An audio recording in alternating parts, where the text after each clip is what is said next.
Good evening बच्चों, आप सबका study time with Rajesh sir YouTube channel पर आप सबका स्वागत है। हम लोग क्लास 10th में शुरू किए थे, केमिकल बॉन्डिंग के बारे में पढ़ रहे थे और आज हम लोग लेक्चर लेंगे। केमिकल बॉन्डिंग का यूज है कार्बन एंड इट्स कंपाउंड। आपके क्लास 10th का एक बहुत ही महत्वपूर्ण भाग है कार्बन एंड इट्स कंपाउंड में, तो हम लोग उसको पढ़ने के लिए पर डिटेल में पढ़ लेते हैं क्या है केमिकल बॉन्डिंग, रासायनिक बंध। एक प्रश्न है कि तत्व आपस में क्रिया क्यों करते हैं? तत्व आपस में क्रिया क्यों करते हैं? एक तत्व दूसरे तत्व से क्रिया क्यों करता है? जैसे क्या रीजन है, क्या कारण है कि सोडियम जो है, मान लीजिए कहा जाए कि सोडियम जो है वह क्लोरीन से क्रिया कर और क्या बना देगा आपका NaCl, नमक बन गया। तो एक तत्व दूसरे तत्व से क्रिया क्यों करता है?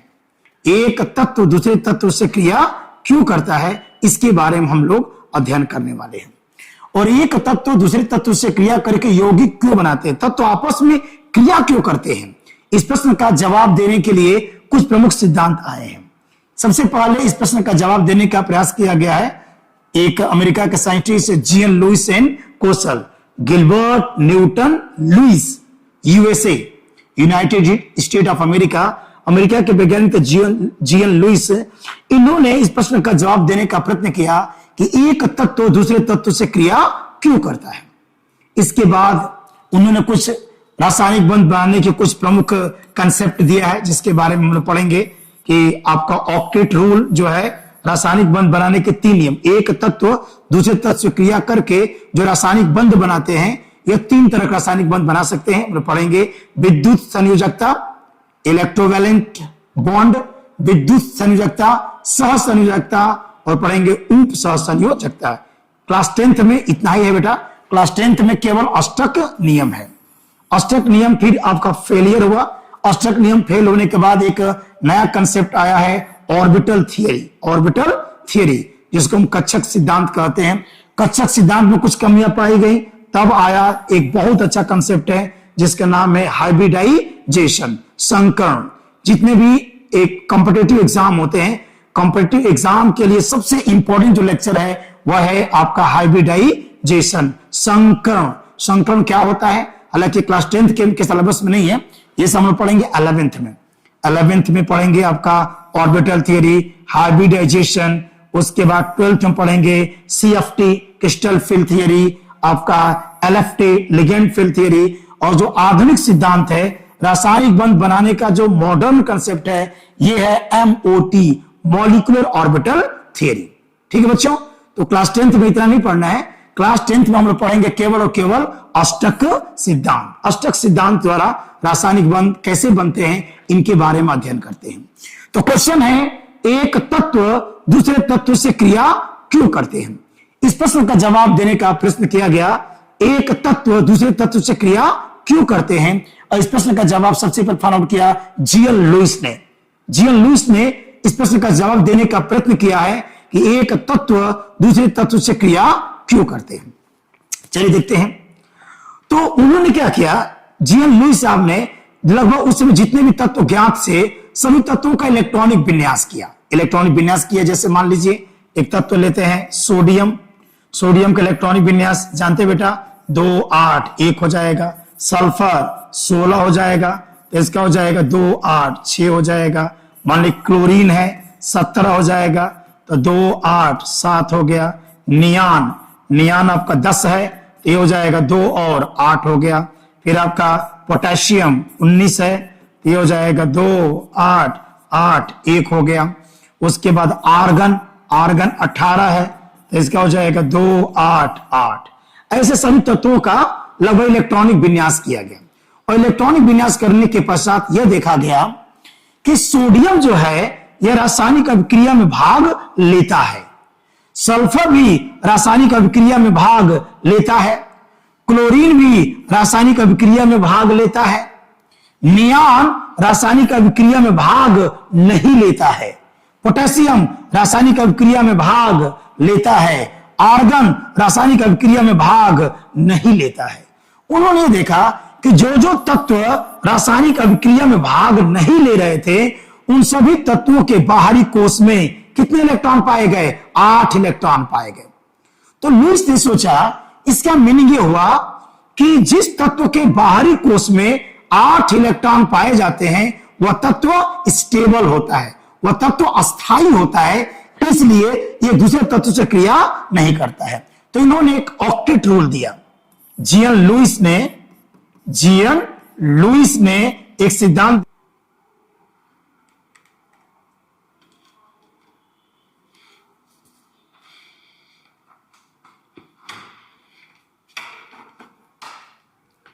ठीक है बच्चों।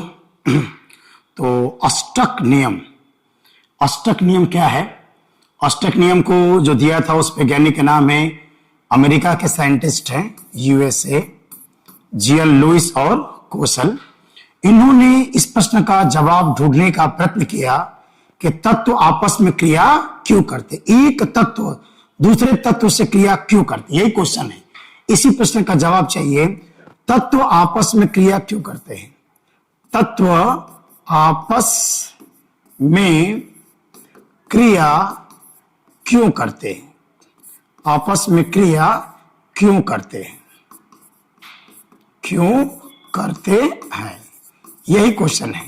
तत्व आपस में क्रिया क्यों करते हैं? क्योंकि जब एक तत्व दूसरे तत्व से क्रिया करता है तो यौगिक क्या होता है? बनते जाते हैं।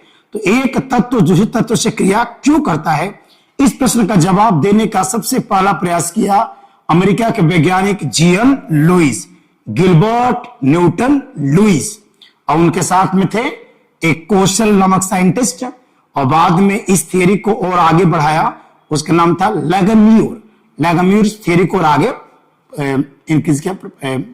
हेल्प किया आगे बढ़ने में।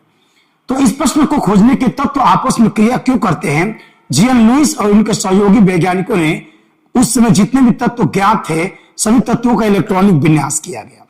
और इलेक्ट्रॉनिक विन्यास जैसे कार्बन का 2 और 4 होता है, ऐसा देखा गया प्रैक्टिकल कि कार्बन रासायनिक अभिक्रिया में भाग लेता है, नाइट्रोजन भी भाग लेता है, नियान रासायनिक अभिक्रिया में भाग नहीं लेता है, सोडियम रासायनिक अभिक्रिया में भाग लेता है, सल्फर रासायनिक अभिक्रिया में भाग लेता है, आर्गन रासायनिक अभिक्रिया में भाग नहीं लेता है, जिंक रासायनिक अभिक्रिया में भाग लेता है, आपका केआर रासायनिक अभिक्रिया में भाग क्या होता है? नहीं लेता है। अब देखिए, जो तत्व रासायनिक अभिक्रिया में भाग नहीं ले रहे थे उन सभी तत्वों के बाहरी कोष में क्या है? 8 इलेक्ट्रॉन है। जो तत्व रासायनिक अभिक्रिया में भाग नहीं लेते हैं उन तत्वों के बाहरी कोष में 8 इलेक्ट्रॉन पाया गया। तो जीएन लुईस ने सोचा, इसका मतलब यह हुआ कि जिन तत्वों के बाहरी कोष में 8 इलेक्ट्रॉन होते हैं उन्हें हम क्या कहते हैं? स्टेबल कहते हैं। वो क्या है? अस्थाई तत्व है। जिन तत्वों के बाहरी कोष में 8 इलेक्ट्रॉन होते हैं वो स्टेबल तत्व होते हैं, क्योंकि रासायनिक अभिक्रिया में भाग नहीं लेते, दे आर स्टेबल। और जिनके बाहरी कोष में 8 इलेक्ट्रॉन नहीं होते हैं वो होते हैं अनस्टेबल एलिमेंट, अस्थाई तत्व। और सब प्रत्येक तत्व अस्थाई बनने के लिए एक दूसरे से क्रिया करते हैं। दूसरे शब्दों में कह सकते हैं कि प्रत्येक तत्व अपना अष्टक पूरा करने के लिए एक तत्व दूसरे तत्व से क्रिया करता है। यह है आपका अष्टक नियम। तो अष्टक नियम के अनुसार जिन तत्वों के बाहरी कोष में 8 इलेक्ट्रॉन होगा वह तत्व स्टेबल होगा, रासायनिक अभिक्रिया में भाग नहीं लेते हैं। और जिन तत्वों के बाहरी कोष में 8 इलेक्ट्रॉन नहीं होते हैं वे तत्व होते हैं अनस्टेबल, और वे तत्व रासायनिक अभिक्रियाओं में भाग लेते हैं क्योंकि वे अपना अष्टक पूरा करना चाहते हैं। तो एक तत्व दूसरे तत्व से क्रिया करता है क्योंकि तत्व अपना अष्टक पूरा करना चाहते हैं, इसलिए एक तत्व दूसरे तत्व से क्रिया करते हैं। ये कहा किसके अनुसार? जीएन लुईस, माने ऑक्टेट थ्योरी के अनुसार। ऑक्टेट में क्या होता? 8। सभी तत्व अपने बाहरी कोष में 8 इलेक्ट्रॉन प्राप्त करने की कोशिश करते हैं। इसका अपवाद है हीलियम। हीलियम इसका अपवाद होगा क्योंकि हीलियम का होता है कितना? 2। हीलियम का होता है 2, यह स्टेबल एलिमेंट है। हीलियम जो है, हीलियम स्टेबल है। हीलियम अपना अष्टक पूरा नहीं करेगा क्योंकि हीलियम में क्या है? प्रथम कोष है। हम जानते हैं कि प्रथम कोष में अधिक से अधिक 2 ही इलेक्ट्रॉन रह सकते हैं। तो चूंकि हीलियम के बाहरी कोश में 2 इलेक्ट्रॉन है और हीलियम में फर्स्ट सेल है और प्रथम सेल 2 इलेक्ट्रॉन ही गेन कर सकती है, इसलिए हीलियम भी क्या होता है, स्टेबल होता है। तो हीलियम एक स्टेबल एलिमेंट है because first shell contain maximum 2 electrons.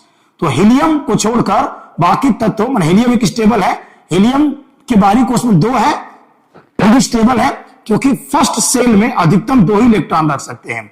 तो हीलियम को छोड़कर बाकी जिन तत्वों के बाहरी कोश में 8 इलेक्ट्रॉन होते हैं वे सभी तत्व क्या होते हैं, स्टेबल होते हैं। और एक तत्व दूसरे तत्व से क्रिया करता है क्योंकि तत्व अपना अष्टक पूरा करना चाहते हैं, क्योंकि जब एक तत्व का अष्टक पूरा हो जाता है तो वह अस्टेबल बन जाता है, अस्थाई बन जाता है। तो तत्व अस्टेबल बनने के लिए, अस्थाई बनने के लिए एक दूसरे से क्रिया करते हैं। दूसरे शब्दों में तत्व अपना अष्टक पूरा करने के लिए आपस में क्रिया करते हैं और तत्व अपने बाहरी कोश में 8 इलेक्ट्रॉन पूरा करने का प्रयत्न करते हैं और इसी दौरान वो एक दूसरे से रासायनिक बंध का निर्माण करते हैं। और रासायनिक बंध तत्व, एक तत्व दूसरे तत्व से क्रिया करके अपने बाहरी कोश में 8 इलेक्ट्रॉन पूरा करने के 3 विधियों का वो उपयोग करता है। 3 तरीके से तत्व अपना अष्टक पूरा कर सकता है। पहला तरीका देखेंगे, पहला तरीका का नाम है विद्युत संयोजकता। पहला है विद्युत संयोजकता, विद्युत संयोजकता है ना, इलेक्ट्रोवैलेंसी, इलेक्ट्रोवैलेंसी, इलेक्ट्रोवैलेंसी।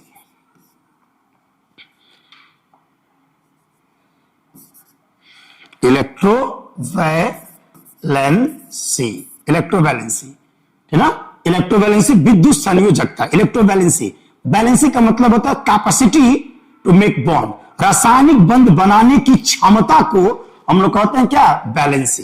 बैलेंसी शब्द का मतलब होता है कैपेसिटी, क्षमता, और रासायनिक बंध बनाने की क्षमता को क्या कहा जाता है, संयोजकता कहते हैं। तो विद्युत संयोजकता, इलेक्ट्रोवैलेंट कंपाउंड्स कैसे बनते हैं, आयनिक कंपाउंड्स कैसे बनते हैं, या विद्युत संयोजकता क्या होती है, इसके बारे में हम लोग पढ़ने जा रहे हैं। विद्युत संयोजकता एक ऐसा मेथड है कि इस विधि द्वारा तत्व अपना अष्टक पूरा करते हैं। ओके, और इनके दौरान आयनिक बॉन्ड बनता है। ड्यूरिंग इलेक्ट्रोवैलेंसी आयनिक बंध का निर्माण होता है और ऐसे यौगिकों को आयनिक यौगिक या इलेक्ट्रोवैलेंट कंपाउंड हम लोग कहेंगे। देखिए, इसमें मान लीजिए कि ए बी से क्रिया करके एक यौगिक ए बी बना रहा है, ए बी एक यौगिक है। अगर मान लीजिए कि ए अपना इलेक्ट्रॉन त्यागने की प्रवृत्ति रखता है, अगर ए के अंदर इलेक्ट्रॉन त्यागने की प्रवृत्ति है तो लॉस इलेक्ट्रॉन, अगर ए के अंदर इलेक्ट्रॉन त्यागने की प्रवृत्ति हो, और अगर बी के अंदर to gain electron, to gain electron, gain माने ग्रहण करना। अगर एक तत्व के पास इलेक्ट्रॉन त्यागने की प्रवृत्ति हो और दूसरे तत्व के पास इलेक्ट्रॉन ग्रहण करने की प्रवृत्ति होती है, तब उन दोनों तत्वों के बीच में क्या होता है, आयनिक बंध का निर्माण होता है। माने दोनों तत्व अपना अष्टक पूरा करके एक आयनिक बंध का निर्माण कर लेते हैं। ध्यान रखना, विद्युत संयोजकता के दौरान, विद्युत संयोजकता के दौरान ये जरूरी है कि एक तत्व अपना इलेक्ट्रॉन त्यागना चाहता है जबकि दूसरा तत्व अब इलेक्ट्रॉन को ग्रहण करना चाहते हैं। यानी विपरीत प्रकृति के जब दो तत्व आपस में क्रिया करते हैं तो उनके दौरान बनने वाला जो यौगिक होगा वह आयनिक यौगिक कहलाएगा।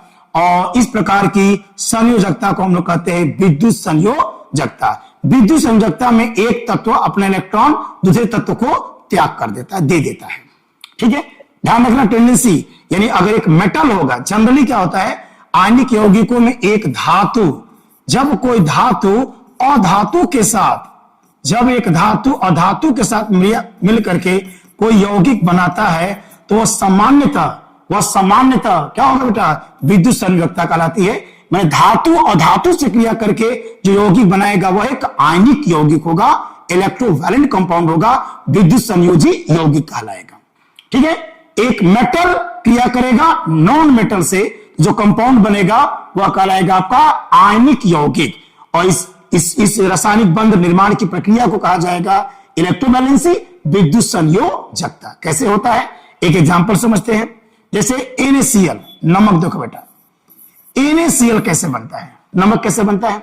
तो नमक में देखेंगे तो सोडियम का एटॉमिक नंबर 11 होता है, तो 2, 8 और 1 हो जाएगा। और क्लोरीन का क्या होता है, 17 होता है, तो 2, 8 और 7 होगा। जनरली जिनके बाहरी कोष में 1, 2 या 3 इलेक्ट्रॉन होते हैं वह इलेक्ट्रॉन त्यागने की प्रवृत्ति को रखते हैं। मतलब जिनके बाहरी कोष में 1 इलेक्ट्रॉन होगा या 2 होगा या 3 होगा, उनके अंदर इलेक्ट्रॉन त्यागने की प्रवृत्ति रहती है। ये सोडियम क्या सोच रहा है, सोडियम सोचता है कि अगर इसके बाहरी कोष में 1 है, अगर सोडियम का 1 इलेक्ट्रॉन निकल जाता तो इसका अष्टक क्या हो जाता, पूरा हो जाता। तो सोडियम 1 इलेक्ट्रॉन त्यागने की प्रवृत्ति को रखता है, जबकि क्लोरीन के बाहरी कोष में 7 है। सभी अष्टक के लिए परेशान है, सब चाहते हैं कि बाहरी कोष में 8 हो जाए, और बाहरी कोष में 8 इलेक्ट्रॉन प्राप्त करने के लिए कुछ तत्व इलेक्ट्रॉनों को त्यागना चाहते हैं, जब कुछ तत्व इलेक्ट्रॉनों को ग्रहण करना चाहते हैं। तो जिनके आउटर मोस्ट सेल में, जिनके बाहरी कोष में 1 इलेक्ट्रॉन हो, 2 हो या 3 हो, वो सामान्यतः इलेक्ट्रॉन त्यागने की प्रवृत्ति रखते हैं। और जिनके बाहरी कोष में 4 इलेक्ट्रॉन हो, 5 इलेक्ट्रॉन हो, 6 इलेक्ट्रॉन हो या 7 इलेक्ट्रॉन हो, उनके अंदर इलेक्ट्रॉन ग्रहण करने की प्रवृत्ति होती है। तो अगर कहा जाए what does sodium want, sodium क्या चाहता है, तो सोडियम चाहता है अपने इलेक्ट्रॉन को त्यागना चाहता है, यानी इसके अंदर टेंडेंसी है to loss electron, to loss electron, ये इलेक्ट्रॉन को त्यागना की प्रवृत्ति रखता है, त्यागना चाहता है। जबकि what does chlorine want, chlorine क्या चाहता है, तो क्लोरीन चाहता है टू गेन इलेक्ट्रॉन, या इलेक्ट्रॉन को ग्रहण करना चाहता है। अब बात क्लियर है, सोडियम इलेक्ट्रॉन त्यागना चाहता है और क्लोरीन 1 इलेक्ट्रॉन लेना चाहता है, दोनों की टेंडेंसी एकदम दोनों दूसरे के पूरक है। तब क्या होगा, अच्छा एक और बता दें, जिस तत्व के किसी तत्व के इलेक्ट्रॉनिक विन्यास करने पर उसके बाहरी कोष में जो इलेक्ट्रॉन होते हैं उन्हें हम संयोजी इलेक्ट्रॉन कहते हैं, इन्हें हम बोलेंगे संयोजी इलेक्ट्रॉन, संयोजी electron, balance electron, balance electron, संयोजी इलेक्ट्रॉन। और रासायनिक बंध बनाने में संयोजी इलेक्ट्रॉन ही भाग लेते हैं, बैलेंस इलेक्ट्रॉन्स ना take part to make chemical bond. चलिए अब क्या होगा, देखिए ये सोडियम है, सोडियम के पास 1 इलेक्ट्रॉन है, और क्लोरीन के पास है बेटा कितना, क्लोरीन के पास है बाहरी कोष में 7 है, 1, 2, 3, 4, 5, 6, 7। क्लोरीन क्या करेगा, सोडियम क्या करेगा, सोडियम अपना 1 इलेक्ट्रॉन क्लोरीन को क्या करेगा, त्याग कर देगा। और जब त्याग कर देगा, सोडियम जब अपना 1 इलेक्ट्रॉन क्लोरीन को दे देगा, तो सोडियम के अंदर 1 इलेक्ट्रॉन की कमी हो जाएगी, क्योंकि किसी भी परमाणु में जितने इलेक्ट्रॉन होते हैं उतने ही प्रोटॉन होते हैं। जब सोडियम 1 इलेक्ट्रॉन त्याग करेगा तो सोडियम में 1 इलेक्ट्रॉनों की कमी हो जाएगी और इसके ऊपर एक प्लस आवेश आ जाएगा। इसके ऊपर कौन सा आवेश आ गया, प्लस आवेश आ गया। क्लोरीन 1 इलेक्ट्रॉन जब ग्रहण करेगा तो इस पर 1 इलेक्ट्रॉन की अधिकता हो जाएगी, इसके ऊपर माइनस चार्ज आ जाएगा। और प्लस और माइनस के बीच में एक अट्रैक्शन फोर्स काम करता है, कुलम्बिक फोर्स। कुलाम नामक वैज्ञानिक ने बताया था कि विपरीत आवेशों के बीच में एक आकर्षण बल काम करता है ना। तो जैसे मान लो कि अगर एक प्लस चार्ज है और मान लो कि अगर एक माइनस चार्ज है, इनके बीच की दूरी अगर r है, तो प्लस चार्ज और माइनस चार्ज के बीच में एक अट्रैक्शन फोर्स काम करेगा, एक आकर्षण बल काम करता है। और वो कितनी ताकत होती है, तो यह बराबर होता है 9 × 10 के पावर 9, और ये हो जाएगा Q1 Q2 और बाई R स्क्वायर। इस फार्मूले से हम बता सकते हैं कि केटायन और एनायन के बीच में कितना आकर्षण बल काम करता है। यहां प्लस यहां माइनस, इनके बीच में एक आयनिक बॉन्ड का निर्माण हो जाता है। ये कौन सा बॉन्ड है बेटा, आयनिक बॉन्ड। ये हो जाएगा आयनिक बॉन्ड का निर्माण हो जाता है। और इस तरह इलेक्ट्रॉनों के लेन देन से the compounds which completes their octet due to the transferring of electrons, such compounds are known as ionic compounds. ऐसे यौगिक जो इलेक्ट्रॉनों के स्थानांतरण द्वारा अपना अष्टक पूरा करते हैं, ऐसे यौगिकों को आयनिक यौगिक कहते हैं। आयनिक यौगिक, तो आपका जो नमक है वह एक आयनिक यौगिक है, आयनिक यौगिक, आयनिक कंपाउंड, यह एक आयनिक यौगिक है। ध्यान रखिएगा, नमक क्या होगा, एक आयनिक यौगिक होगा। आयनिक यौगिकों की क्या क्या विशेषताएं होती हैं, इन पर विस्तार पर हम चर्चा करेंगे। अभी आजकल पढ़ेंगे केमिकल बॉन्ड कैसे बनते हैं, फिर डिटेल में हम पढ़ेंगे आयनिक यौगिकों की क्या क्या विशेषताएं होती हैं, उन पर डीपली चर्चा किया जाएगा।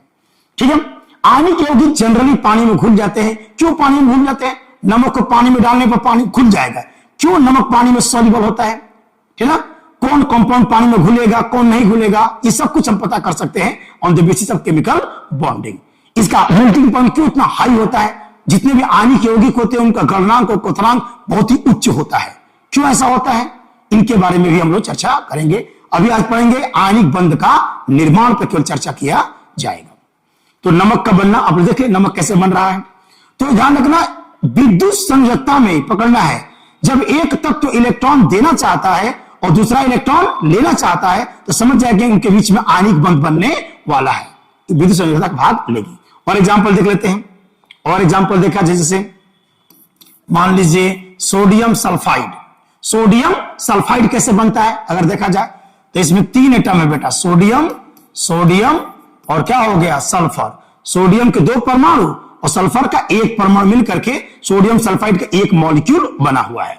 अब क्या करेंगे, सोडियम देखो बेटा, सोडियम का क्या होता है, 11 होता है, तो 2, 8 और 1। सोडियम क्या चाहेगा, इलेक्ट्रॉन लेना या देना, तो सोडियम इलेक्ट्रॉन को त्यागना चाहता है। सोडियम के अंदर टेंडेंसी इलेक्ट्रॉन त्यागने की, क्योंकि इसके बाहरी कोश में क्या है, 1 इलेक्ट्रॉन है।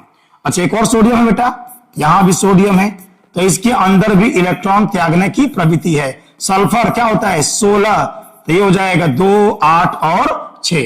सोडियम क्या चाहता है, सोडियम चाहता है इलेक्ट्रॉन को त्यागना, टू लॉस इलेक्ट्रॉन, इलेक्ट्रॉन त्यागना, ये भी टू लॉस इलेक्ट्रॉन। ये क्या चाहता है, टू गेन इलेक्ट्रॉन, यह इलेक्ट्रॉन को लेना चाहता है। तो सोडियम इलेक्ट्रॉन को त्यागना चाहता है जबकि सल्फर इलेक्ट्रॉन को लेना चाहता है। कितने इलेक्ट्रॉन निकलना चाहते हैं, 2 इलेक्ट्रॉन, ये निकलना चाहता है, ये निकलना चाहता है, और इसके बाहरी कोश में 6 है। 6 तो अष्टक पूरा करने के लिए कितने की कमी है, 2 की कमी है, क्योंकि अगर सल्फर के बाहरी कोश में 6 इलेक्ट्रॉन है, 2 इसको मिल जाएगा तो इसका अष्टक क्या हो जाएगा, पूरा हो जाएगा। तो कैसे अपना अष्टक पूरा करेगा, देख लीजिए, सोडियम, एक सोडियम है और यहां भी आपका एक सोडियम है, और यहां पे क्या है बेटा, सल्फर है। सोडियम के बाहरी कोश में 1 इलेक्ट्रॉन, इसके बाहरी कोश में 1 इलेक्ट्रॉन, और सल्फर के बाहरी कोश में 6, 1, 2, 3, 4, 5, 6। सोडियम क्या किया, अपना 1 इलेक्ट्रॉन सल्फर को दे दिया, और ये वाला सोडियम भी अपने 1 इलेक्ट्रॉन सल्फर को दे दिया। देखिए, अगर ये इलेक्ट्रॉन निकल जाएगा तो इसका अष्टक पूरा, ये इलेक्ट्रॉन निकल जाएगा तो इसका अष्टक पूरा, ये 6 इसको 2 मिल गया। देखिए, सारे तीनों परमाणुओं का सबका अष्टक क्या हो गया, पूरा हो गया। अब कैसे इसको दिखाएंगे, इसको लिखेंगे कैसे, सोडियम इलेक्ट्रॉन त्याग किया है, सोडियम इलेक्ट्रॉन त्याग किया है बेटा, यहां पे क्या बनेगा, Na+, यहां भी क्या बनेगा, Na+, और सल्फर 2 इलेक्ट्रॉन लिया है तो S-, सल्फर 2 इलेक्ट्रॉन लिया है तो इसके ऊपर 2 माइनस चार्ज आएगा।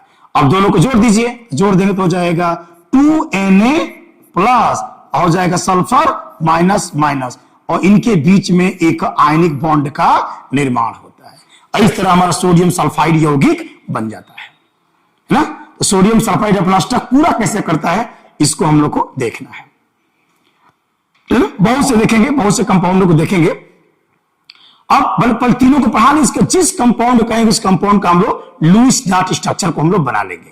एक और पढ़ते हैं, दूसरा भाग है, ठीक है। दूसरा एक वैलेंसी होती है जिसका नाम है सहसंयोजकता,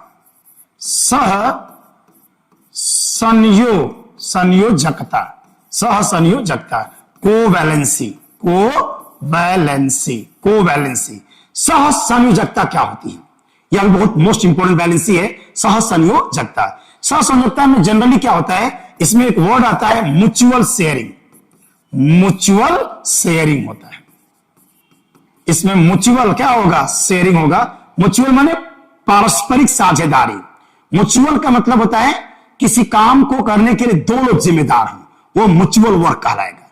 इसका मतलब इनके बीच में रासायनिक बंध तभी बनेगा जब दोनों एटम की भागीदारी होगी। तो म्यूचुअल शेयरिंग, पारस्परिक साझेदारी क्या होती है, देखिए पहले कैसे पहचानेंगे कि कोवैलेंसी है। पहचानने का तरीका, जैसे इलेक्ट्रोवैलेंट कंपाउंड को पहचानने का तरीका है कि एक तत्व इलेक्ट्रॉन देना चाहता है, दूसरा लेना चाहता है, तो पहचान लेंगे कि यहां पर आयनिक बंध बनने वाला है या यहां पर विद्युत संयोजकता भाग लेगी।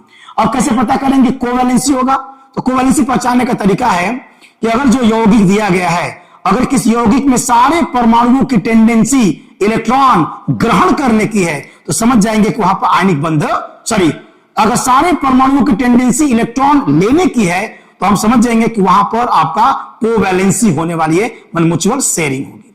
यहां पर कोवैलेंट कंपाउंड बनने वाला है। सारे परमाणुओं की प्रवृत्ति इलेक्ट्रॉन ग्रहण करने की हो जाएगी ना, कोई इलेक्ट्रॉन त्यागना नहीं चाहेगा, तब वहां पर क्या होगा, कोवैलेंसी हो जाएगी। जैसे देख लीजिए, जैसे कहा जाए कि नाइट्रोजन का बनना, नाइट्रोजन कैसे बनता है अगर चेक किया जाए तो नाइट्रोजन क्या है, N2 में 2 एटम है बेटा, N और प्लस क्या हो जाएगा N।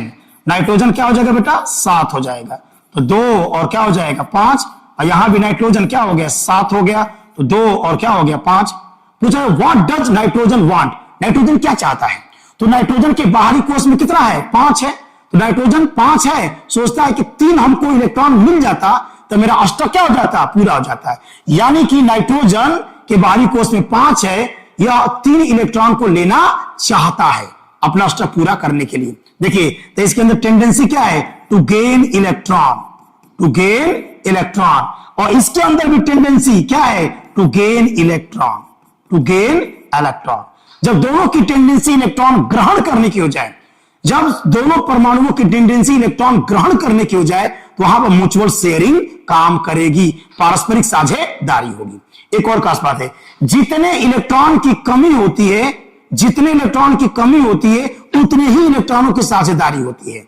जैसे इसके बाहरी कोश में 5 इलेक्ट्रॉन है, कितने की कमी है, अष्टक पूरा करना चाहता है, या बाहरी कोश में 8 चाहता है और इसके बाहरी कोश में 5 है, मैं 3 की कमी है, 5 है, अगर 3 मिल जाता है 5 और 3 8 हो जाता है।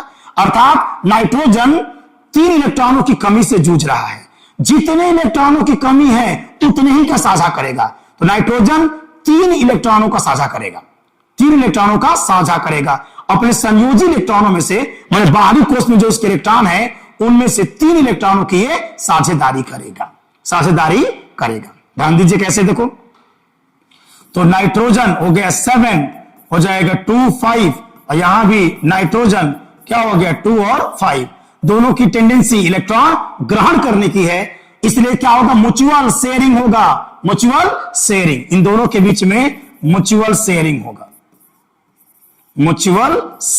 हो जाएगी, पारस्परिक साझेदारी होने वाली है। अब क्या होगा, देखो नाइट्रोजन के बाहरी कोश में कितने इलेक्ट्रॉन है, 5, या 5 में से 3 इलेक्ट्रॉन साझा में डाल देगा, 5 में से 3, यानी कि 1 2 3, और 2 अपने पास रख लेगा। इसके बाहरी कोश में 5 है, 5 में से 3 का साझा किया, 2 रख लिया।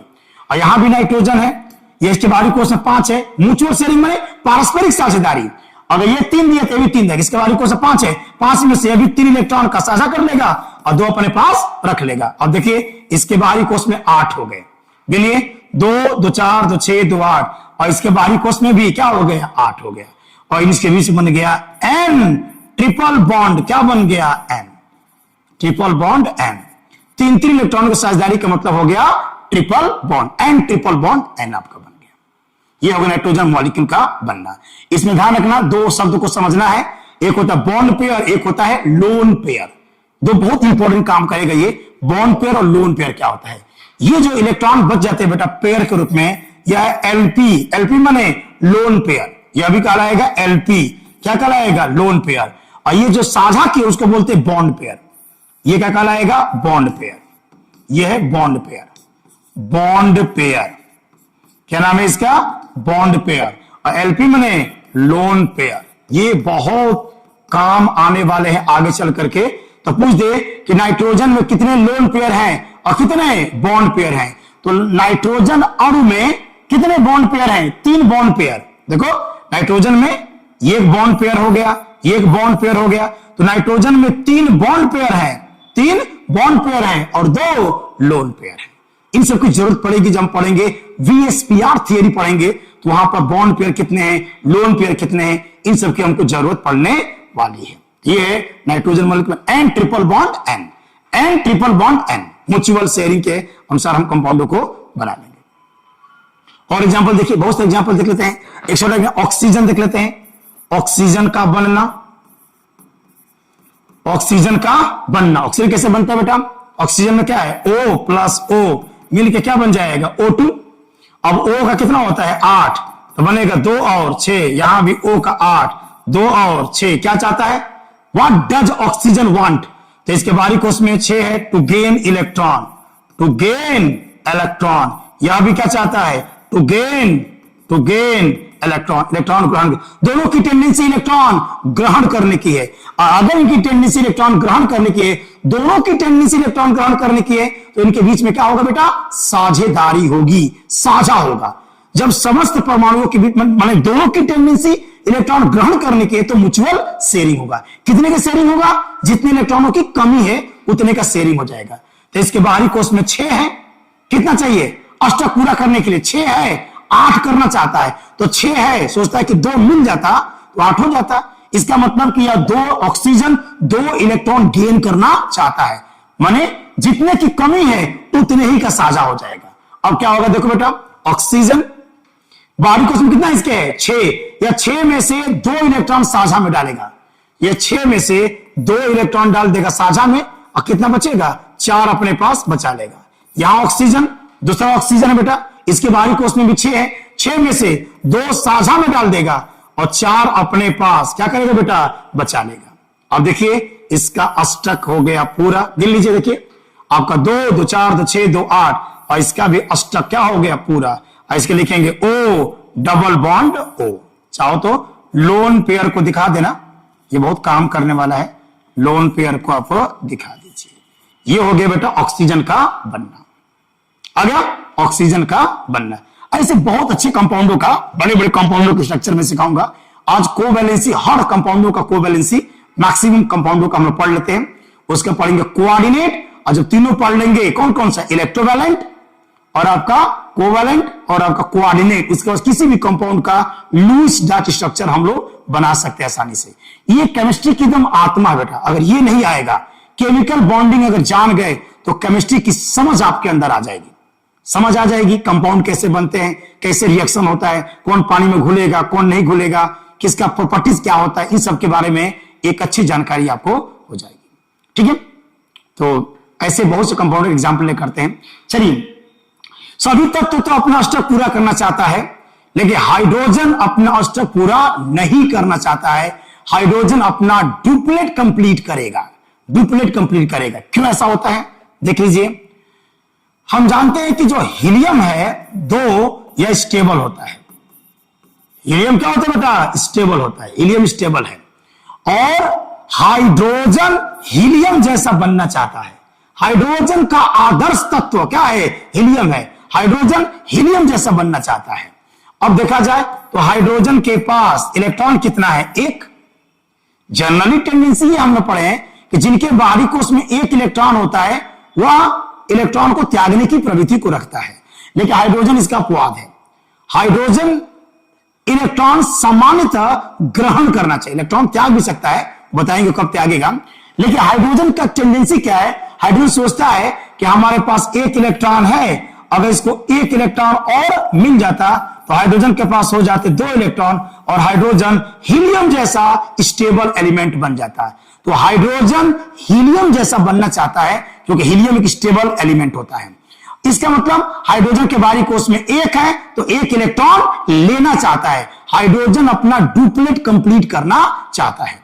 तो तत्व तो बाकी तत्व अपना अष्टक पूरा करना चाह रहे हैं, लेकिन हाइड्रोजन अपना डुप्लेट कंप्लीट करेगा। हाइड्रोजन के पास 1 है, सोचता है कि 1 और मिल जाएगा तो हमारे बाहरी कोष में, प्रथम कोष में 2 इलेक्ट्रॉन हो जाएंगे और स्टेबल हो जाएगा। First orbit become saturated after gaining 2 electrons. प्रथम जो कोष है वो 2 इलेक्ट्रॉनों पर संतृप्त हो जाती है। इसलिए हाइड्रोजन का आदर्श तत्व हीलियम है। हाइड्रोजन हीलियम जैसा बनना चाहता है, मतलब हाइड्रोजन अपना डुप्लेट कंप्लीट करना चाहता है। अब जैसे कैसे यौगिक बनाता है, जैसे पानी, ये बहुत इंपॉर्टेंट है 10th क्लास के बच्चों के लिए। पानी का स्ट्रक्चर बहुत इंपॉर्टेंट है। पानी कैसे बनाएगा? तो पानी में क्या है बेटा? हाइड्रोजन के 2 परमाणु और ऑक्सीजन का 1 परमाणु है। अब आ जाइए, हाइड्रोजन कितना हो जाएगा बेटा? 1। हाइड्रोजन क्या हो जाएगा? 1 हाइड्रोजन गेन करेगा, हाइड्रोजन गेन करेगा, टू गेन। हाइड्रोजन 1 इलेक्ट्रॉन ग्रहण करना चाहता है, यह भी टू गेन। वैसे जिसके बाहरी कोष में 1 होता है वो त्यागता है, लेकिन हाइड्रोजन अपवाद है। हाइड्रोजन का आदर्श तत्व हीलियम है। हाइड्रोजन हीलियम जैसा बनना चाहता है, मैंने सोचता है कि हमारे पास एक है, एक और मिल जाता तो मैं हीलियम जैसे स्टेबल बन जाऊंगा। और ऑक्सीजन का हो जाएगा बेटा 8, 2 और 6, यह भी चाहता है टू गेन। अगर सबकी टेंडेंसी इलेक्ट्रॉन गेन करने की है, इसका मतलब इनके बीच में क्या होगा? साझा होगा। क्या होगा? साझेदारी होगी। तो इनके बीच में साझेदारी होगी। कैसे ऐसा साझा करिएगा कि ऐसा साझेदारी करना है कि ऑक्सीजन का अष्टक पूरा हो जाए और हाइड्रोजन का डुप्लेट कंप्लीट हो जाए। ऑक्सीजन का अष्टक पूरा हो जाए और हाइड्रोजन का डुप्लेट पूरा हो जाए। अब देखिए, तो ऑक्सीजन के बाहरी कोष में कितना है? ऑक्सीजन के बाहरी कोष में 8। कितने का साझा करेगा? 2 इलेक्ट्रॉनों का साझा करेगा। 2 इलेक्ट्रॉनों का 6 है, 6 और 2 8, 2 चाहता है। तो हाइड्रोजन ऑक्सीजन 6 में से 2 इलेक्ट्रॉनों का साझा करना चाहता है। तो 6 में से यह 2 इलेक्ट्रॉन साझा में डाल देगा और 4 इलेक्ट्रॉन अपने पास बचा लेगा। इधर आएगा बेटा हाइड्रोजन, इधर भी आएगा हाइड्रोजन। म्यूचुअल शेयरिंग, हाइड्रोजन के पास भी 1 इलेक्ट्रॉन है, हाइड्रोजन भी अपना 1 इलेक्ट्रॉन साझा में डाल देगा और यहां भी हाइड्रोजन अपना 1 इलेक्ट्रॉन साझा में डाल देगा। अब देखिए, ऑक्सीजन का अष्टक क्या हो गया बेटा? पूरा हो गया। अब देखिए, हाइड्रोजन का डुप्लेट क्या हो गया?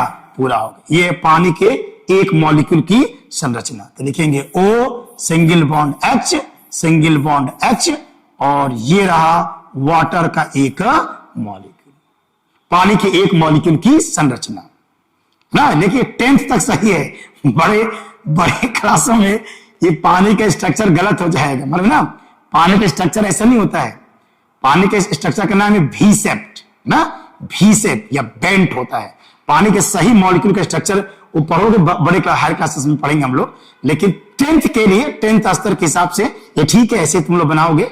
वैसे वाटर का मॉलिक्यूल सही जानोगे तो वाटर का मॉलिक्यूल जनरली ऐसे पाया जाता है बेटा। ये H होगा और H होगा और इसके पास 2 लोन पेयर पाए जाएंगे और इनके बीच में 104.5 डिग्री का एंगल बनता है। शेप का नाम है बेंट, या इसको बोलते हैं भी शेप। क्या बोलते हैं? भी शेप। ये अभी नहीं जानना आप लोग को है, माने वाटर का एक मॉलिक्यूल भी शेप का होता है ना, या बेंट होता है। इसमें हाइब्रिडेशन क्या होता है?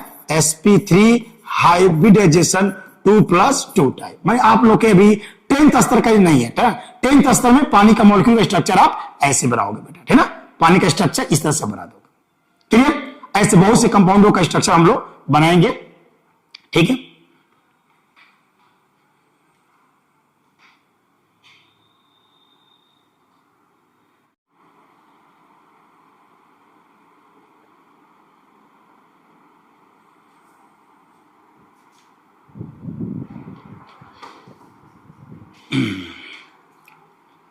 ठीक है बच्चों, अब चलिए हम लोग पढ़ेंगे स्ट्रक्चर ऑफ हाइड्रोकार्बन्स का स्ट्रक्चर हम लोग पढ़ना सीख लेंगे। 2 मिनट का काम है, किसी भी हाइड्रोकार्बन के स्ट्रक्चर हम लोग बना सकते हैं। 10th के स्तर पर 10वीं के आधार पर हम हाइड्रोकार्बन्स को बांटेंगे 3 भागों में। हाइड्रोकार्बन्स का मतलब कार्बन और हाइड्रोजन से मिलकर बने हुए जो यौगिक होते हैं उन्हें हम कहेंगे हाइड्रोकार्बन्स। हालांकि हाइड्रोकार्बन्स बहुत बड़ा ग्रुप होता है। और जब हम शुरू करेंगे ऑर्गेनिक कंपाउंड्स, जब उसमें ऑर्गेनिक कंपाउंड्स के बारे में पढ़ाया जाएगा तो थोड़ा डीपली पढ़ाएंगे कि हाइड्रोकार्बन्स क्या होते हैं। थोड़ा सा पढ़ा देंगे एरोमेटिक कंपाउंड्स क्या होते हैं, नॉन एरोमेटिक कंपाउंड्स क्या होते हैं, एंटी एरोमेटिक कंपाउंड्स क्या होते हैं। कुछ ज्ञान के लिए थोड़ा सा एडवांस नॉलेज भी आपको होना चाहिए। चलिए आज हम पढ़ेंगे एकदम आराम से, एकदम चुटकी बजाते ही आप स्ट्रक्चर बना सकते हैं। किसका? एल्केन, एल्कीन और एल्काइन का। पहले तो पहचानना पड़ेगा, खाली पहचान लीजिए कौन एल्केन है, कौन एल्कीन है और कौन एल्काइन है, तो आराम से हम उसका क्या कर सकते हैं? स्ट्रक्चर बना सकते हैं। देखिए एल्केन को पहचानने का जो तरीका दिया गया है, यह है एल्केन के पहचानने का तरीका। एल्केन में क्या होगा ना बेटा? एल्केन में हाइड्रोजन की जो संख्या होती है, जितने कार्बन होंगे उसका 2 गुना करिए, उसमें 2 जोड़िए। जैसे देखो, अगर मान लो कि कार्बन 3 है, कार्बन 3 है तो 3 दुना के 6 और उसमें 2 जोड़ दीजिए 8। देखिए अगर कार्बन 3 है तो हाइड्रोजन 8 है, तो ये एल्केन फैमिली का है। एल्केन फैमिली को पहचानने का तरीका, हाइड्रोजन जो एटम्स होंगे, हाइड्रोजन परमाणुओं की संख्या कार्बन परमाणुओं की संख्या के 2 गुना से 2 अधिक हो जाएगा, है ना। अच्छा, एल्कीन पहचानना सबसे आसान है। एल्कीन पहचानना सबसे आसान है। जितने कार्बन होंगे हाइड्रोजन ठीक उसका दोगुना होगा।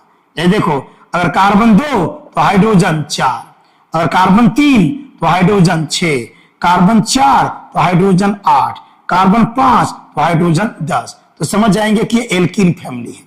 एल्कीन फैमिली पहचानना सबसे आसान है। जितने कार्बन होंगे उसका ठीक दोगुना क्या होगा, हाइड्रोजन परमाणु होंगे। तो समझ जाएंगे एल्कीन फैमिली क्या है। ये ध्यान रखना, इसमें प्लस के 2 मान दोगुना से 2 अधिक करना पड़ेगा। जितने एल्केन में जितने कार्बन होंगे उसका दोगुना करके उसमें 2 जोड़िएगा।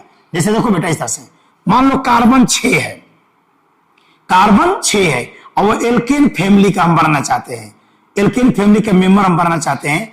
तो अगर कार्बन 6 है तो हाइड्रोजन कितने होने चाहिए, दोगुना से 2 अधिक। तो 6 का दोगुना करिए 12 और उसमें 2 जोड़ दीजिए, कितना हो जाएगा 14। तो हो जाएगा C6। और अगर हाइड्रोजन 14 हो गया तो समझ जाएंगे कि एल्केन फैमिली का मेंबर है। एल्केन में हाइड्रोजन परमाणुओं की संख्या कार्बन परमाणुओं की संख्या के दोगुने से 2 अधिक होगा। एल्कीन तो सबसे आसान है। एल्कीन पहचानने का तरीका, जितने कार्बन होंगे उसका ठीक दोगुना क्या होगा, हाइड्रोजन होगा।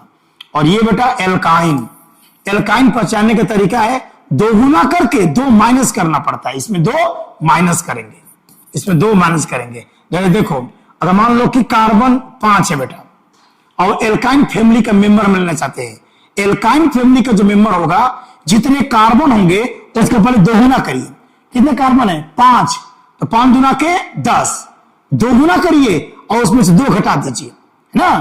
तो अगर कार्बन 5 है तो 5 दूना के 10, 10 में से 2 घटा देंगे तो 8 हो जाएगा। तो हाइड्रोजन कितना हो जाएगा, 8 हो जाएगा। तो समझ जाएंगे कि एल्काइन फैमिली क्या है। पहचान लो बेटा, पहचानना सीखिए कौन एल्केन फैमिली का है, कौन एल्कीन का है और कौन एल्काइन का है। इससे 2 फायदे होंगे। एक तो आप नाम भी पढ़ लोगे, आईपीएससी नाम, आईपीएससी नाम ना, आईपीएससी नाम international union of pure and applied chemistry, ये हम पढ़ेंगे, बहुत डिटेल में पढ़ने वाले हैं। बहुत डिटेल में आईपीएससी पढ़ाया जाएगा आपको। ऑर्गेनिक केमिस्ट्री जब शुरू करूंगा इसी चैप्टर में पढ़ाऊंगा। पूरा बड़े बड़े कंपाउंडों का नाम हम लोग कैसे पढ़ सकते हैं ये सब सिखाया जाएगा आपको, है ना।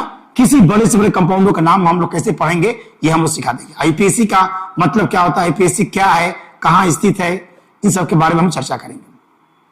पहले कुछ गिनती आपको याद होना चाहिए। गिनती कुछ याद करो बेटा। अगर कार्बन 1 होगा तो क्या पढ़ोगे, मेथ, कार्बन 2 को एथ, कार्बन 3 को प्रोप, कार्बन 4 को ब्यूट, बट नहीं बीयूटी यानी कि ब्यूट पढ़ेंगे, ब्यूट। कार्बन 5 को पेंट, कार्बन 6 को हेक्स, कार्बन 7 को हेप्ट, कार्बन 8 को ऑक्ट, कार्बन 9 को नोन और कार्बन 10 को डेक। 10 तक गिनती आपको आनी चाहिए। इसके आगे भी है अनडेक, डूडेक, ट्राइडेक, टेट्राडेक ना, पेंटाडेक, हेक्साडेक, हेप्टाडेक, ऑक्टाडेक, नोनाडेक, आइकस, अनाइकस, ट्यूआइकस, है ना। 30 को ट्राइएकॉन, 40 को टेट्राकॉन, है ना। फिर आपका 100 का हिट डिक्ट टिक्ट, 1000 का होली गिली, माने बहुत से नोमेनक्लेचर्स का विस्तृत रूप पढ़ने को आपको मौका मिलेगा जब पढ़ाएंगे आपको आईपीएससी। तो 10वीं क्लास तक कम से कम 10 तक तो याद होना चाहिए, लेकिन मैं और भी ज्यादा पढ़ा दूंगा। कम से कम 50 तक तो आपको आना चाहिए। 50 तक आपको पढ़ा दूंगा ये सब क्या होता है। ओके, 100 तक जानिए, 200 जानिए, 1000 जानिए, ये तो गिनती है, ये सब जानकारी आपको होनी चाहिए। चलिए तो याद रहे, कार्बन 1 को मेथ, कार्बन 2 को एथ, कार्बन 3 को प्रोप, कार्बन 4 को ब्यूट, कार्बन 5 को पेंट, कार्बन 6 को हेक्स, कार्बन 7 को हेप्ट, कार्बन 8 को ऑक्ट, कार्बन 9 को नोन और कार्बन 10 को टेक। एकदम याद कर लीजिएगा ना, ये आईपीएससी में काम करेगा। जब आईपीएससी शुरू करूंगा मैं डीपली तो कम से कम 50-60 तक लिखवा दूंगा आपको, है ना। लेकिन 10वीं क्लास में 10 तक ही है, 10 तक ही आपको जानना है। लेकिन और एक्स्ट्रा जान लीजिएगा तो कोई बुरा नहीं है। ज्ञान तो ज्ञान अच्छा चीज है, बेकार नहीं होगा ना, ज्ञान बेकार नहीं होता है। ठीक बेटा, चलिए अब बस देखते हैं कैसे नाम दोनों करेंगे। नाम स्ट्रक्चर दोनों एक साथ बना लेंगे, एकदम चुटकी में, एकदम चुटकी बजाते हल कर लेंगे। देखो एल्केन होगा ना बेटा, अगर एल्केन है, पहचान लोगे ना, एल्केन पहचान लोगे ना, एल्केन अगर एल्केन है तो एल्केन का जब स्ट्रक्चर बनाएंगे तो जितने भी कार्बन होंगे सभी कार्बन सिंगल बॉन्ड से जुड़ेंगे। एल्केन की संरचना में ऑल कार्बन, सारे कार्बन सिंगल बॉन्ड बनाएंगे। अगर एल्कीन है बेटा, एल्कीन तो एल्कीन में एक जगह डबल लगा दीजिएगा, कहीं भी एक जगह डबल लगेगा और बाकी सब सिंगल। एल्कीन में एक डबल बॉन्ड और बाकी सिंगल रहेंगे। और अगर एल्काइन है बेटा, एल्काइन अगर एल्काइन है तो एक जगह ट्रिपल लगाइएगा, एक ट्रिपल बॉन्ड और बाकी सब सिंगल लगा सकते हैं। एक ट्रिपल या दो डबल भी बोल सकते हैं तो भी काम कर जाएगा, लेकिन एल्काइन में एक ट्रिपल बॉन्ड लगा के बाकी को सिंगल से जोड़ दोगे तो उसकी संरचना बन जाएगी। याद हो गया? कंफर्म ना? एल्केन सारे बॉन्ड सिंगल जोड़िएगा, एल्कीन एक डबल बाकी सिंगल, एल्काइन एक ट्रिपल बाकी सिंगल। अब स्ट्रक्चर एकदम तुरंत बना लोगे फटाक से। देखिए कैसे बनाएंगे। जैसे मान लीजिए स्ट्रक्चर आ गया हमारे पास C4H8 का। पहले फैमिली पता करो बेटा, किस परिवार का है ये, किस फैमिली का है, या एल्केन है, एल्कीन है या एल्काइन है। फैमिली को पता करना पड़ेगा किस फैमिली का यह मेंबर है, किस फैमिली का यह मेंबर है बेटा, इसको दिमाग में आपको रखना पड़ेगा किस फैमिली का ये मेंबर होगा। ओके, कैमरा हिल रहा है क्या? कैमरा है, पंखा चल रहा है, पंखा बंद कर देता हूं।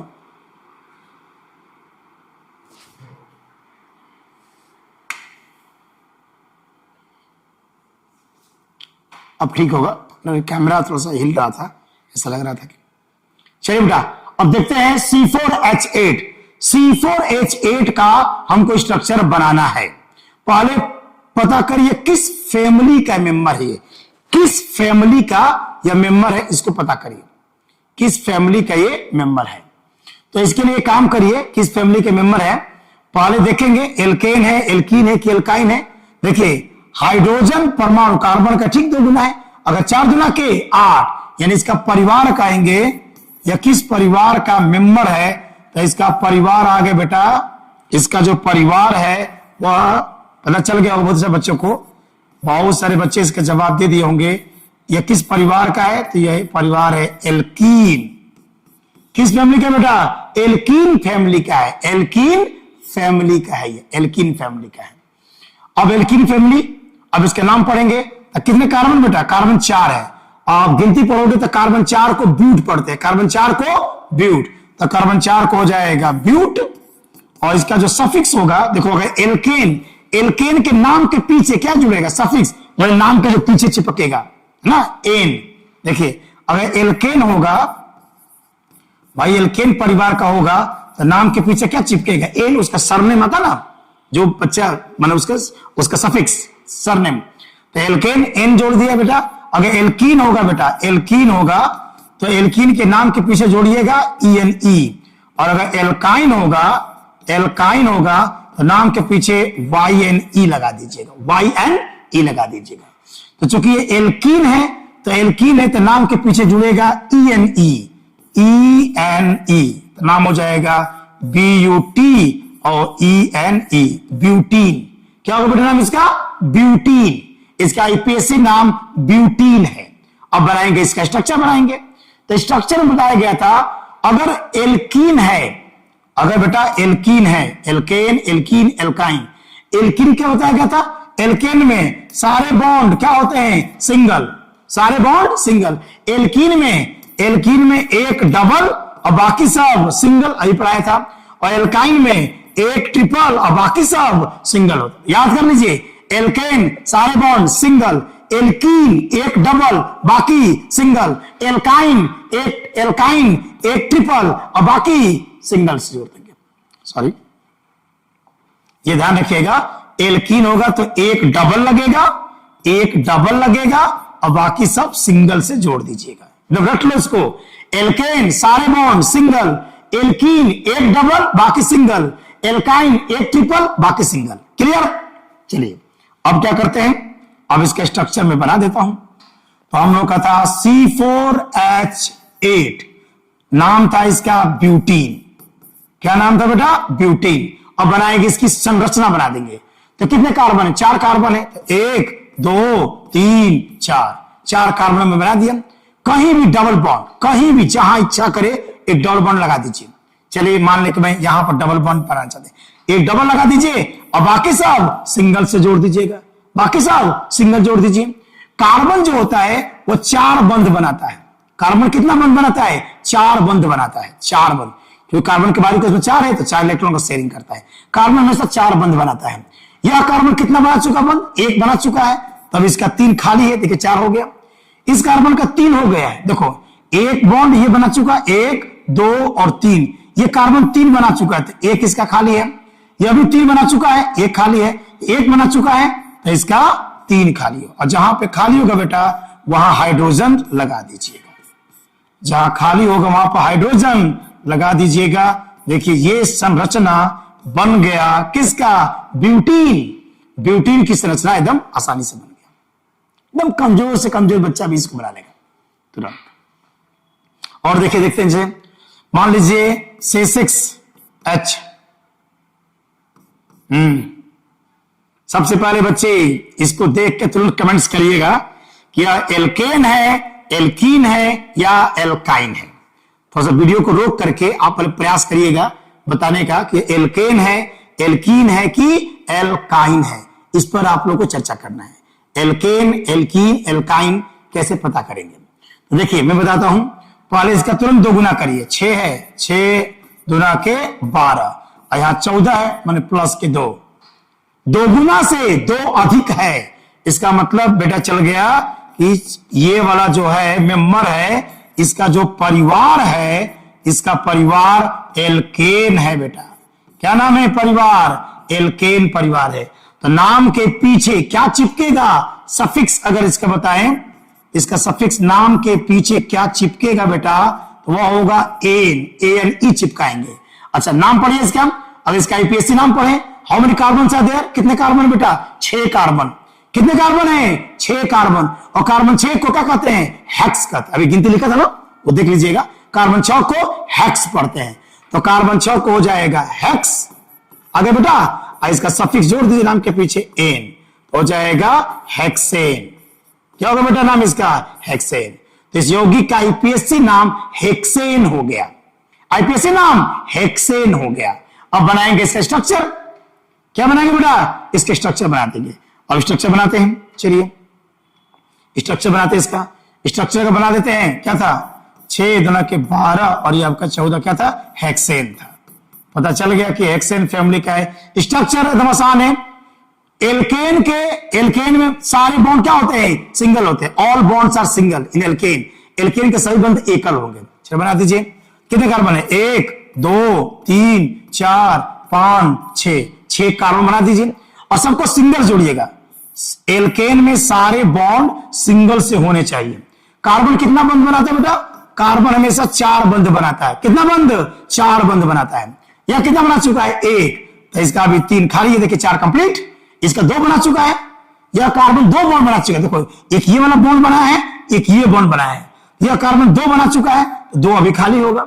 इसका भी 2 खाली होगा, इसका भी 2 खाली होगा, इसका भी 2 खाली होगा और इसका 3 खाली है। और जहां खाली है बेटा वहां जोड़ दीजिए, हाइड्रोजन को चिपका दीजिए। हाइड्रोजन को चिपका दीजिए और ये बन गया हमारा हेक्सेन का संरचना। हेक्सेन का संरचना बन गया बेटा। This is hexane. अच्छा उत्तर की जांच कर लो, अगर सही होगा ना तो 14 हाइड्रोजन आने चाहिए। गिन के देख लो, गिनो 1 2 3 4 5 6 7 8 9 10 11 12 13 14। इसका मतलब बिल्कुल स्ट्रक्चर क्या है? करेक्ट है, सही है। क्लियर? ठीक बेटा, मस्त एकदम। चलिए एक और देख लेते हैं। एक और देखते हैं बढ़िया क्वेश्चन। जैसे मान लो बेटा, कमेंट्स करिए या किस फैमिली का मेंबर है? या एल्केन है, एल्कीन है या एल्काइन है? किस फैमिली का या मेंबर है, इसको पता करना है। किस फैमिली का या मेंबर है? तो सारे बच्चे होशियार हैं। इसका पहले 2 गुना करेंगे। 4 दुना के 8, यहां 8 हो गया, यहां पर 6 है, माने कि माइनस के 2 घटाया गया है।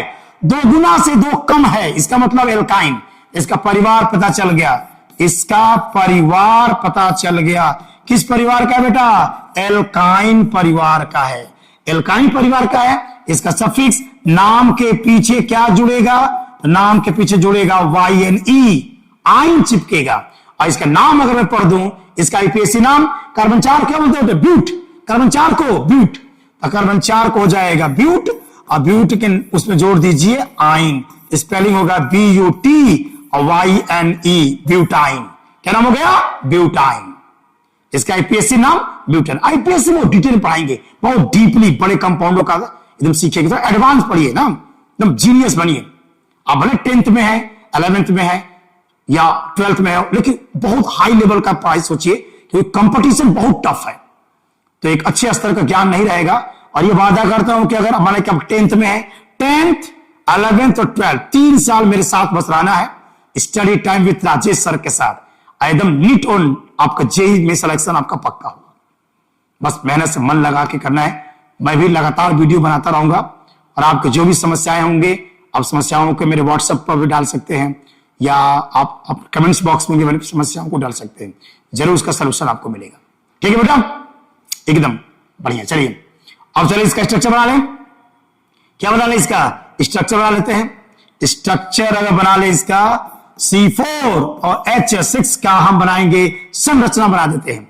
तो कार्बन कितने बेटा? 4, तो 1 2 3 4। चूंकि एल्काइन फैमिली है, और एल्काइन का मतलब एक ट्रिपल बॉन्ड 2 कार्बन के बीच में, कहीं भी लगा दीजिए, 2 कार्बन के बीच में ट्रिपल लगा दीजिए। चलिए मेरा मन यहां पर कर रहा है, यहां लगा दे ट्रिपल, ये सिंगल बॉन्ड, और ये हो गया सिंगल बॉन्ड। कार्बन कितना बॉन्ड बनाता है? 4 बॉन्ड बनाता है। यह कितना बना चुका बेटा? 1, तब इसका 3 खाली है। इस कार्बन का 4 कंप्लीट हो गया, देख लो आपका 1 2 3 1 4 कंप्लीट, इसका 4 कंप्लीट, इसका भी 4 कंप्लीट, इसका 1 बना हुआ है, अभी 3 खाली है। अब जोड़ दीजिए हाइड्रोजन्स हाइड्रोजन्स हाइड्रोजन्स, और यहां आ गया बेटा हाइड्रोजन्स हाइड्रोजन्स और हाइड्रोजन। बिल्कुल स्ट्रक्चर कंप्लीट। किसका? ब्यूटाइन। किसका बेटा? ब्यूटाइन का स्ट्रक्चर आपका बन गया। ब्यूटाइन के स्ट्रक्चर आपका बन गया। उत्तर की जांच कर लो, 6 हाइड्रोजन होने चाहिए, देख लो आपका 1 2 3, आप हो गया 4 5 6। बिल्कुल स्ट्रक्चर एकदम सही है ना। इस तरीके से किसी भी हाइड्रोकार्बन्स का स्ट्रक्चर हम लोग बना लेंगे। लेकिन मजा तब आएगा जब हम पढ़ेंगे एरोमेटिक कंपाउंडों का स्ट्रक्चर। एरोमेटिक का कैसे बनाएंगे ना? एरोमेटिक का मतलब क्या होता है? एरोमेटिक कंपाउंड्स ना, आपके non aromatic compounds, anti aromatic compounds, इन सब के बारे में थोड़ा सा मैं पढ़ाऊंगा जरूर। आप बहुत 10th में है, लेकिन एक अच्छा ज्ञान रखिए अभी से, स्टेटस ज्ञान का स्तर एकदम हाई लेवल रखिए, तब जाके कंपटीशन बीट कर पाएंगे आप।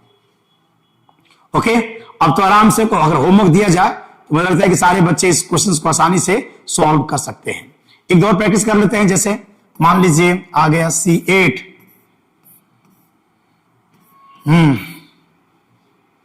आप बिना वीडियो को देखे, बेटा आप आराम से इसका यूपीएससी नाम लिखिएगा और इसका स्ट्रक्चर देखिए, बनाइएगा, और तब फिर मेरा चेक करिएगा आपका आंसर सही है कि नहीं है। ठीक है, चेक करते हैं। वैसे कार्बन कितना बेटा? 8, तो 8 में 2 से गुणा करें, कितना हो गया? 16, और यहां पर 14 है, इसका मतलब कि 2 माइनस किया हो गया होगा, 2 गुना से 2 कम, इसका मतलब परिवार कौन सा बेटा? इसका परिवार पता चल गया, एल्काइन परिवार का है। ये किस परिवार का है? एल्काइन परिवार का है। और एल्काइन परिवार का है तो नाम अगर पढ़ें इसका यूपीएससी नाम IUPAC, अगर नाम बहुत डिटेल में पढ़ेंगे। आईपीएससी का मतलब क्या? International union of pure and applied chemistry क्या होती है, एकदम डीपली स्टडी करेंगे हम लोग। नाम पढ़ो बेटा, तो नाम पढ़ेंगे तो कार्बन 8, कार्बन 8 क्या बोलते हो बेटा? ऑक्ट। क्या बोलते हो? ऑक्ट। कार्बन 8 को ऑक्ट, और ऑक्ट में जोड़ दीजिए आइन। क्या जोड़ दीजिए? आइन। इसका नाम हो जाएगा ऑक्टाइन। क्या नाम हो जाएगा? ऑक्टाइन। क्या होगा? ऑक्टाइन इसका यूपीएससी नाम हो जाएगा। स्ट्रक्चर बनाएंगे, अगर स्ट्रक्चर बनाएंगे तो क्या करोगे बेटा? Triple bond. क्या चाहिए? एक ट्रिपल या 2 डबल, दोनों से बन सकता है, एक ट्रिपल या 2 डबल। एक्चुअली पढ़ाएंगे थोड़ा हल्का सा सिग्मा बंद क्या होता है, पाई बंद क्या होता है, क्योंकि देखो ये सब पढ़ने के बाद मैं जब केमिकल बॉन्डिंग पढ़ा दूंगा, वैसे आपका पहला चैप्टर का नाम है केमिकल रिएक्शंस, लेकिन केमिकल रिएक्शंस तभी समझ पाओगे जब आपको ये आएगा बढ़िया से, अच्छे से सिखा दूंगा ना कंपाउंडों का स्ट्रक्चर कैसे बनता है, फिर यौगिक कैसे बनते हैं, थोड़ा सा पढ़ा दूंगा रिडॉक्स के बारे में। इसके बाद आराम से किसी भी केमिकल रिएक्शन को आप आसानी से समझ सकते हो। रटना नहीं है, बनाना सीखना है ना, उस रिएक्शन को बनाना सीखना है। ओके, ऑक्टाइन। अब बना स्ट्रक्चर बेटा, स्ट्रक्चर बना देगा आराम से हम लोग। हम लोग स्ट्रक्चर इसका बना देंगे C8 और H14। नाम क्या था? ऑक्टाइन।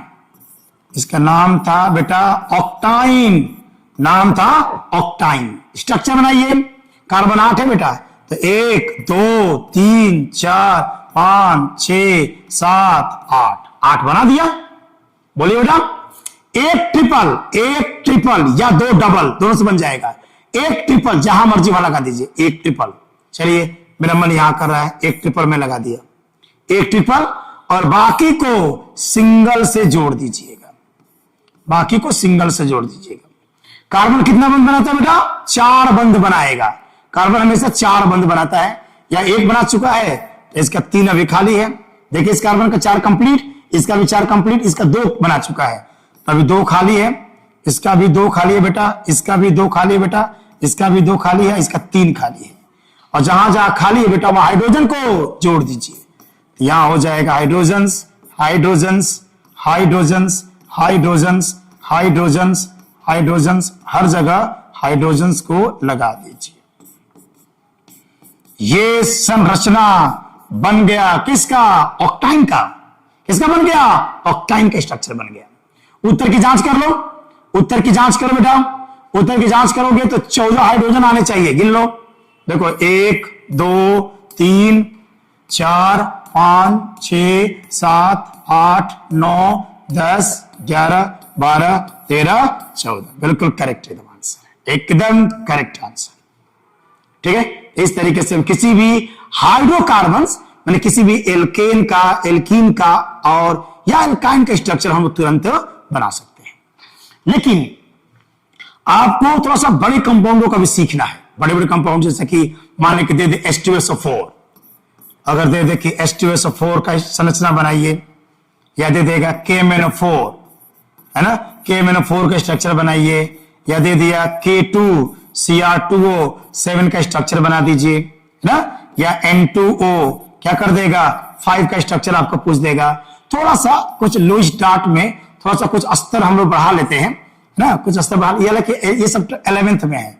ये सब कहां मिलेगा बेटा? 11th में है, 11th की बुक में। लेकिन 10th और 11th बहुत ज्यादा फर्क नहीं है, 10th के बच्चे भी 11th की बातों को सीख सकते हैं। तो ये आपके इतना हाई लेवल का आपके 10th में नहीं है, लेकिन मैं चाहूंगा कि कुछ बच्चे एक अच्छे ज्ञान को सीखें। ऑक्टेट पढ़ रहे हैं तो ऑक्टेट रूल को अच्छे से पढ़ेंगे, क्योंकि अभी ऑक्टेट रूल फेलियर होगा ना, तो ऑक्टेट रूल का फेलियर तो 10th की क्लास में नहीं है। अगर ऑक्टेट रूल फेलियर हुआ तो आएगा ऑर्बिटल थियरी ना, वो फेलियर होगा तो आएगा एक बहुत बड़ा कंसेप्ट है हाइब्रिडाइजेशन, एकदम बेहतर कंसेप्ट है। उसमें कुछ कमियां पाई गई, CFT है, LFT है, और आधुनिक सिद्धांत है MOT, molecular orbital theory. Molecular orbital theory लगभग एक आधुनिक सिद्धांत के रूप में जाना जाता है। मैक्सिमम क्वेश्चनों का केमिस्ट्री में अगर कोई भी क्वेश्चन का जवाब अगर देना है तो MOT दे सकता है। MOT बहुत बढ़िया कंसेप्ट है, 11th पढ़ने का बेकम मिलेगा। 11th में डीपली पढ़ेंगे what is the meaning of molecular orbital theory, MOT। Okay बेटा, चलिए तो कुछ कुछ कंपाउंडों के स्ट्रक्चर हम लोग सीखे, कुछ कुछ सीख रहे थे हम लोग, छोटे छोटे कंपाउंडों के स्ट्रक्चर बनाना हम लोग सीख रहे थे। जैसे मान ले क्या कहा गया, कार्बन डाइऑक्साइड की संरचना बनाइए, है ना, इसका मतलब एग्जाम में आ गया। कार्बन डाइऑक्साइड की संरचना आप बनाइए CO2 का, तो क्या बेटा COO क्या बनेगा CO2। कार्बन का एक एटम, ऑक्सीजन का 2। ऐसा सेट करिएगा कि सबका अष्टक पूरा, तो दिमाग लगता है किसे सोचना है आपको। चलिए तो कार्बन का कितना होता है 6, कितना होगा बेटा 2 और 4 हो जाएगा। और ऑक्सीजन का कितना होगा 8, 2 और 6 होगा, और इसका हो जाएगा 8, 2 और 6 हो जाएगा। कार्बन क्या चाहता है? कार्बन चाहता है गेन, इलेक्ट्रॉन गेन करना, to gain electron, to gain electron. इसके अंदर tendency to gain electron, to gain, इसके अंदर tendency to gain electron, to gain electron. सारे जो हैं, सारे के अंदर टेंडेंसी है इलेक्ट्रॉन ग्रहण करने की। अब बताया था अगर सबकी टेंडेंसी इलेक्ट्रॉन गेन करने की होगी तो इनके बीच में म्यूचुअल शेयरिंग होगा, परस्पर साझेदारी होगा। अब ऐसा साझा कराइएगा कि सबका अष्टक पूरा हो जाए। जो ज्यादा साझा करने वाला होता है ना उसको बीच में रखते हैं। देखिए तो कार्बन के बाहरी कोष में कितने इलेक्ट्रॉन है 4, कार्बन कितने इलेक्ट्रॉनों को साझेदारी करेगा? साझेदारी का नियम है जितना इलेक्ट्रॉनों की कमी है उतने ही का साझा कर देगा, उतने का साझा करेगा। तो कार्बन के बाहरी कोष में कितना है? 4 इलेक्ट्रॉन है, तो कार्बन अपना 4 इलेक्ट्रॉन साझा में लगाएगा। अच्छा, इसके बाहरी कोष में 6 है, कितना चाहिए इसको? 6 है, 6 और 2 8, 2 की कमी है। तो ये क्या करेगा? ऑक्सीजन 2 इलेक्ट्रॉन लेना चाहता है, तो ऑक्सीजन 2 इलेक्ट्रॉनों की साझेदारी करेगा और यह भी 2 की साझेदारी करेगा।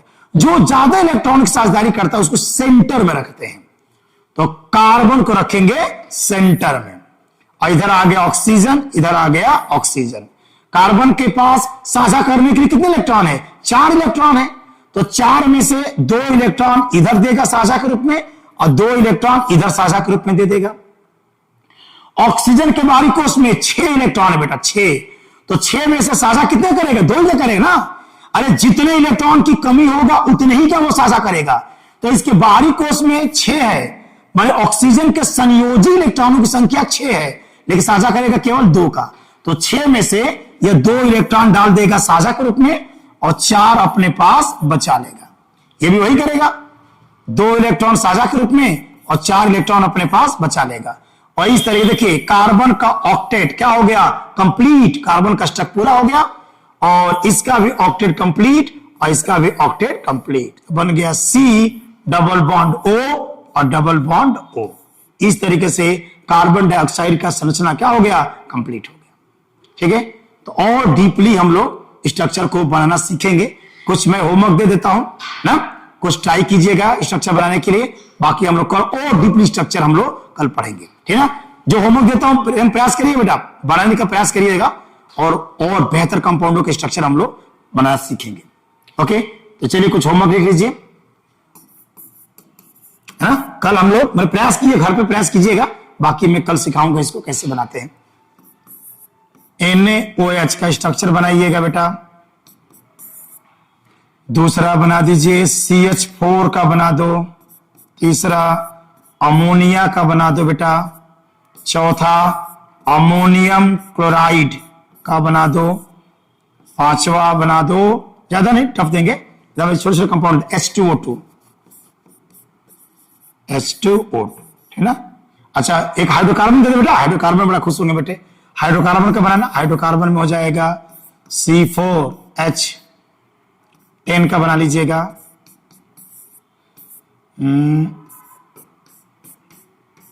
इसका बनाइएगा।